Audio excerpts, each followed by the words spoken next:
Potpisivanje memoranduma o saradnji između opštine Kovin i Ruske humanitarne misije u prisustvu rukovodstva opštine Kovin, predstavnika ambasade Ruske federacije, Centra za kulturu Ruskog doma iz Beograda i predstavnika medija iz Ruske federacije, trasirane su buduće aktivnosti Ruske humanitarne misije u ovom delu Republike Srbije, koji podrazumeva saradnju na planu kulture, prosvete, zdravstva i socijalne zaštite.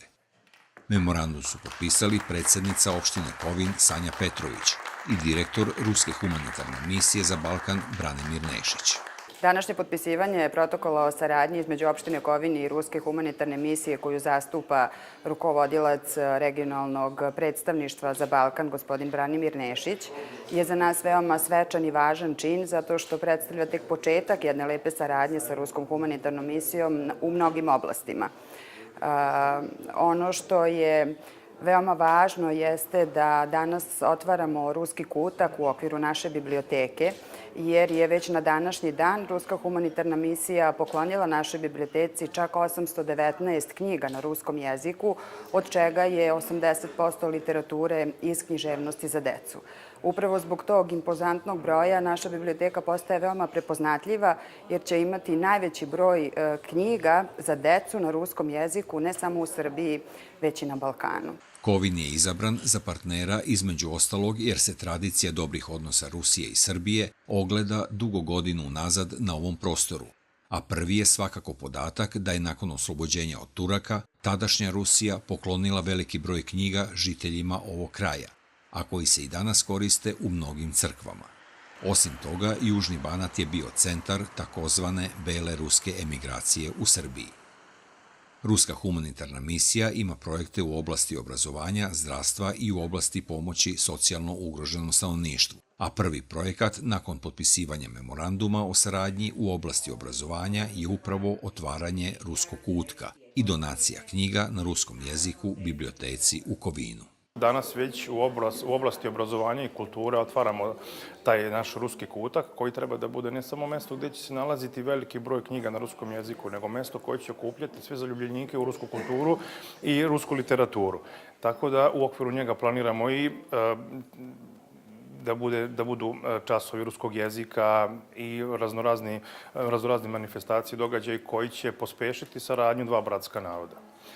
Pored toga, u oblasti obrazovanja mi planiramo izgradnju takozvanih pametnih učionica u ovom regionu koji će deci koja uče ruski jezik u školama omogućiti da to uče i da to obavljaju i rade na jedan savremen i modern način.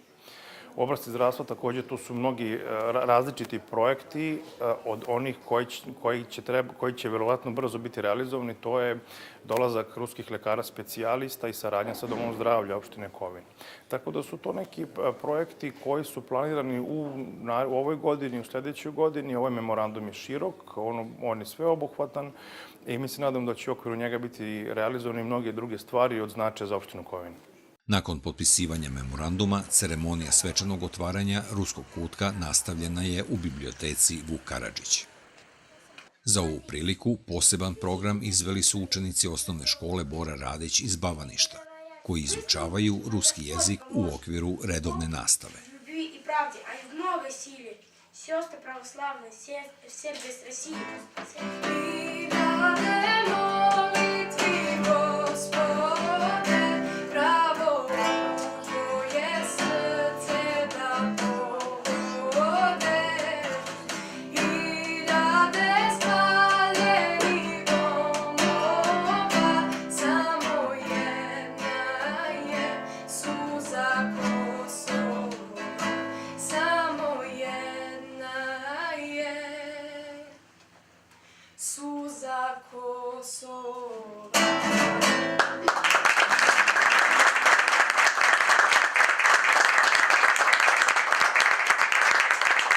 Knjige za decu poklonjene biblioteci Vuk Karadžić trebalo bi da ohrabri mališane da uče ruski jezik, jezik na kome su napisana neka od najvećih dela klasične literature. Ruski jezik je nekada bio dominantan strani jezik u školama, ali je danas gotovo potpuno potisnut, pa ga sada u Kovinskoj opštini uče samo osnovci u Bavaništu. Ruski jezik se uči u osnovnoj školi Bora Radić u Bavaništu i mi planiramo da veći deo fonda koji je namenjen deci prebacimo u ogranak biblioteke u Bavaništu.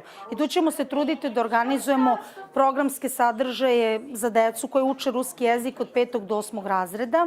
Inače, nastavu ruskog jezika u školi u Bavaništu pohađa 265 učenika 2 puta nedeljno kao drugi strani jezik, tako da se nadam da ćemo imati bogatu i uspešnu saradnju sa našim donatorom. Učenici osnovne škole Bora Radić nisu krili zadovoljstvo ovom donacijom.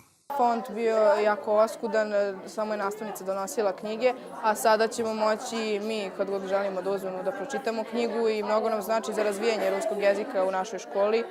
Мы пришли из России и живем здесь в Баваниште. У нас были русские, есть русские книги, а и нам очень значит эта библиотека. Jel volite puno da čitate? Да. Да. A šta najviše volite da čitate? Сказки, там, песни разные. A ti? Ну, тоже сказки, песенки такие.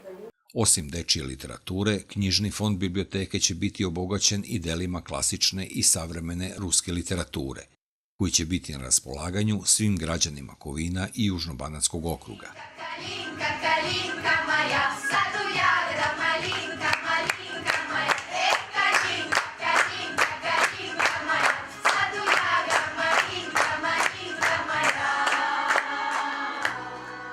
Posle otvaranja ruskih kutaka u Beogradu, Nišu, Zrenjaninu, Kruševcu, Beloj crkvi, Medveđi i Kovin će se svrstati u red gradova obuhvaćenih velikim projektom ruske humanitarne misije, Ruski kutak, usmerenom na uvećavanje i oplemenjivanje knjižnog fonda na ruskom jeziku u Republici Srbiji.